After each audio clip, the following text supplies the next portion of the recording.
मेरे प्यारे साथियों, नमस्कार। फ्रेंड्स, सिविल सर्विस एग्जामिनेशन की आप तैयारी कर रहे होंगे। मुझे नहीं मालूम कि आपको तैयारी करते हुए कितने साल हो गए, और मुझे ये भी नहीं मालूम कि आप आगे कितने सालों तक तैयारी कर रहे होंगे। हो सकता है कि अभी तैयारी ना कर रहे हों, सोच रहे होंगे कि मैं आगे चल करके सिविल सर्वेंट बनूंगा। तो आपके लिए मैं एक भविष्यवाणी करने जा रहा हूँ। ये बिल्कुल काल्पनिक भविष्यवाणी नहीं है।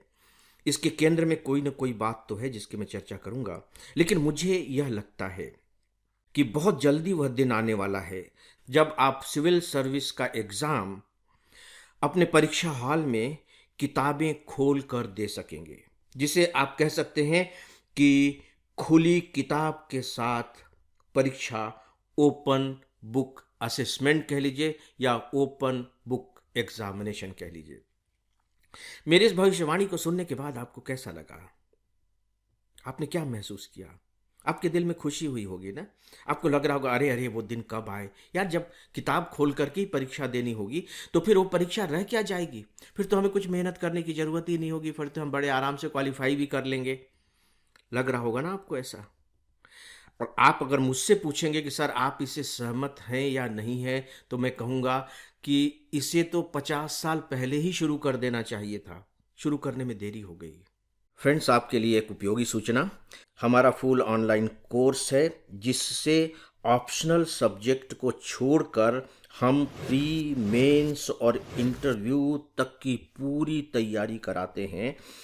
इसके सभी 1000 घंटे के लेक्चर्स वेल एडिटेड और एनिमेटेड हैं।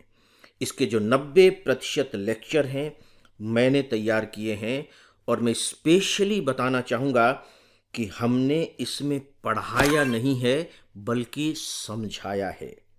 आपको इसकी पूरी जानकारी हमारे मोबाइल ऐप और हमारी वेबसाइट पर मिल जाएगी। दोस्तों, तो अब इसका आधार क्या है? कुछ दिनों पहले सरकार ने निर्णय लिया, माध्यमिक शिक्षा बोर्ड ने, जिसे हम सीबीएसई के नाम से जानते हैं, केंद्रीय माध्यमिक शिक्षा बोर्ड, और बहुत ही क्रांतिकारी निर्णय लिया। और मेरे लिए तो ये चौंकाने वाला निर्णय था। और वह निर्णय ये था कि अगले सत्र से जो परीक्षा होगी वह ओपन बुक असेसमेंट के जरिए होगी। यानी कि इस सिस्टम को लागू किया जा रहा है। इस सिस्टम को लागू करने का मतलब है कि आप परीक्षा देने जा रहे हैं, जाइए और अपने साथ बकायदे जिस सब्जेक्ट की परीक्षा हो रही है वो किताब ले जाइए, दूसरी भी किताबें ले जाइए जो आप ठीक समझते हैं। आपने क्लास के नोट्स बना रखे हैं, आप वो भी ले जाइए, और यहाँ तक कि जाने से पहले लाइब्रेरी में चले जाइए और वहाँ से भी किताबें ढो करके ले जाइए, अपने टेबल पर जमा लीजिए। क्वेश्चन पेपर आएगा और आप एग्ज़ाम दीजिए, उत्तर लिखिए। आपको लग रहा होगा कि ये तो बहुत सरल है। दोस्तों, ये बहुत चैलेंजिंग है।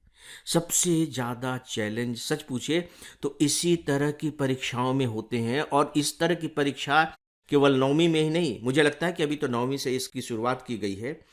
अगर यह सफल रहा, और मैं ईश्वर से प्रार्थना करता हूँ कि हे ईश्वर यह प्रयोग सफल रहे, तो ये बिल्कुल शुरू से लेकर अंत तक लागू कर दी जानी चाहिए। इसका कारण क्या है? ये लागू क्यों किया गया है? बहुत सिंपल सी बात है कि अभी हमारी जो परीक्षा है वो रटने पर आधारित है। उस परीक्षा का कोई संबंध योग्यता से नहीं है।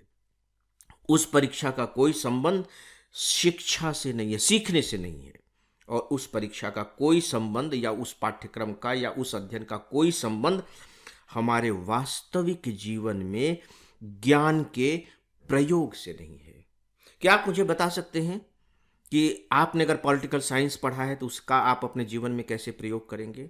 क्या आप मुझे बता सकते हैं कि आपने ज्योग्राफी पढ़ी है तो उसका आप अपने जीवन में कैसे प्रयोग करेंगे? और भी जो दूसरे हैं, आपको लगता है कि जो इतिहास है, इतिहास तो बस बीते हुए जमाने के किस्से कहानियां हैं, उसे क्या पढ़ने की जरूरत है? और फिर आपको ये भी लगेगा, यार हमें इनका जिंदगी में उपयोग कैसे कर सकते हैं? आप क्या रट रहे हैं कि पृथ्वी को कितने भागों में बांटा जा सकता है, वहां किस किस तरह की जलवायु है, किस किस तरह के वन प्रदेश है। आपको लगेगा यार हम अपने जगह में रह रहे हैं, बात खत्म हो गई। दोस्तों, इसे ही मैं कहता हूं इंटर डिसिप्लिनरी अप्रोच। जब स्टूडेंट की इस बारे में जांच परख की गई, यानी कि क्या हमें करना चाहिए, इसका जब निर्धारण किया जा रहा था, तो उन्होंने पाया कि ये जो स्टूडेंट हैं ये संदर्भ सामग्री का तो उपयोग करना ही नहीं जानते। शायद आप लोगों में से बहुत लोगों को नहीं मालूम हो कि ये रेफरेंस बुक्स क्या होती हैं, रेफरेंस मटेरियल क्या होता है। आप देखिए कि आप अगर सिलेबस आप देखेंगे, अगर छपा हुआ सिलेबस है, तो आखिरी में संदर्भ सामग्रियां दी हुई होती हैं। आजकल उस संदर्भ सामग्री में आप किस तरह के ईमेल में जाएंगे, कहाँ आपको किस प्लेटफॉर्म पर क्या सामग्री मिल जाएगी, ये भी दिया हुआ होता है। हम लोगों के समय में किताबों के नाम होते थे। तो ये पाया गया कि ये स्टूडेंट तो जानते ही नहीं है कि इस हम संदर्भ सामग्री का कैसे उपयोग करें। उदाहरण के तौर पर आप इकोनॉमिक्स की तैयारी कर रहे हैं और मैं आपसे कहता हूं कि नहीं, आप गुरुशरण दास जी की मुक्त भारत किताब जरूर पढ़ेंगे, बहुत अच्छी किताब है। आप पढ़ लेंगे, आपको लगे यार टाइम वेस्ट हो गया, परीक्षा से तो इससे प्रश्न पूछे नहीं जाएंगे। हाँ, परीक्षा से नहीं प्रश्न पूछे जाएंगे, लेकिन इस किताब के बिना सिविल सर्विस एग्जामिनेशन में जो प्रश्न पूछे जा रहे हैं, जो पूछे गए हैं और आगे जो पूछे जाएंगे, उनके भी आप सटीक उत्तर नहीं दे पाएंगे। तो उन्हें यह नहीं मालूम है कि संदर्भ सामग्री का उपयोग कैसे किया जाए, और न ही उन्हें ये मालूम है कि जो अलग अलग सब्जेक्ट हैं, उनके जो कॉन्सेप्ट्स हैं, उनकी जो अवधारणाएं हैं, उन अवधारणाओं को आपस में जोड़ा कैसे जाए। वो हर एक विषय को एक आइलैंड की तरह देखते हैं। इतिहास है तो सिर्फ इतिहास है, ज्योग्राफी है तो सिर्फ ज्योग्राफी है। हर विषय उनके लिए इकलौता विषय है, जैसे कि आइलैंड होता है। वो जोड़ ही नहीं पाते कि नहीं, जो ज्योग्राफी है उसका संबंध फिजिक्स से भी है, उसका संबंध सोशियोलॉजी से भी है, उसका संबंध पॉलिटिकल साइंस से भी है। वो जोड़ ही नहीं पाते। अगर वो नहीं जोड़ पा रहे हैं तो फिर मुझे समझ में नहीं आता कि पढ़ाई हुई कैसे है। चलिए, मिडिल क्लास तक की बात तो समझ में आ सकती है कि आपके पास एक एक विषय है और आपने पढ़ा, बहुत सी चीज़ें आपने रट ली और बात बन गई। लेकिन जब आप इसके ऊपर जाते हैं तो डेफिनेटली अब आप ज्ञान अर्जित कर रहे हैं, सूचनाएं अर्जित नहीं कर रहे हैं। तो हमारी शिक्षा प्रणाली के पास ऐसी कोई पद्धति नहीं थी अभी तक, सिवाय सिविल सर्विस एग्जामिनेशन के, जहां इसकी जांच परख की जा सके। और दुर्भाग्यजनक बात है कि मैं देख रहा हूं कि पिछले लगभग 10 साल से जो सिविल सर्विस एग्जामिनेशन मेंस हो रहे हैं, उनमें भी यह बात बहुत कमजोर पड़ती चली जा रही है। वहां भी इस तरह की योग्यता की जांच नहीं की जा रही है। कुछ प्रश्न ऐसे आते हैं जहां योग्यता की जांच की जाती है, और सच पूछे तो वही प्रश्न इस बात का निर्धारण भी करते हैं कि कौन सेलेक्ट होगा, मेंस में कौन क्वालिफाई करेगा, उसका निर्धारण यही कुछ प्रश्न करते हैं। इसकी क्या विशेषता है, इसके क्या गुण हैं, इसके क्या दोष है, ये प्रश्न नहीं है। प्रश्न का शेड ऐसा होना चाहिए जहां आपके अपने विचारों की गुंजाइश बनती हो। प्रश्न ऐसे होने चाहिए जो आपको सोचने के लिए बाध्य करते हों।